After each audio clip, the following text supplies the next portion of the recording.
तो हिन तवील ख़त में मुंहिंजा हाल बि पुछिया आहिनि। हा पहिरीं तो हिन तवील ख़त में मुंहिंजा हाल बि पुछिया आहिनि। तो लिखियो आहे त आउं कहिड़नि हालनि में आहियां।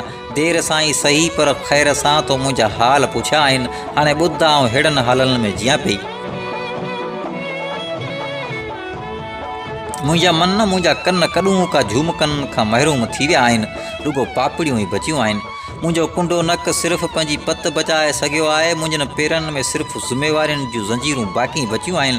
मुंहिंजा समूरा ज़ेवर पापी पेट खाई वियो आहे। तुंहिंजी मिर्ग लोचनी मूमल वटि हाणे फ़क़ति हॾियुनि ते मां ऐं शरीर में साह बाक़ी बचियो आहे। ॿियो सभु कुझु मुक़दर खसे वियो। मुंहिंजा राणा मुंहिंजा सभई माणा माज़ीअ जो किसो थी विया आहिनि। हाणे आउं उन ॾंदनि में हेठियूं चप ॾियां थी। न ई चहबुक वांगुरु चेल वरे थी। न कजल भिना नेण आहिनि। न अखियुनि सां तीरूं हणी सीरूं करण वारा इशारा करे सघां थी। न बाख फुटी जहिड़नि रुख़सारनि ते बंबनि जी चग चोरियां थी। न ई गुलाबी घाघरे जी घेर घुमाए घूमर में झूमर झमकायां थी। मुंहिंजी आवाज़ में न उहे अलगोज़ा रहिया आहिनि जिन खे ॿुधी मोर मस्तियूं कंदा हुआ।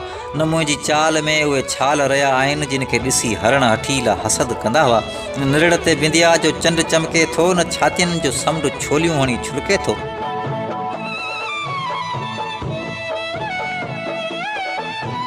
न निड़ ते बिंदिया जो चंडु चमके थो। न ई छातियुनि जो समुंड छोलियूं हणी छुलके थो।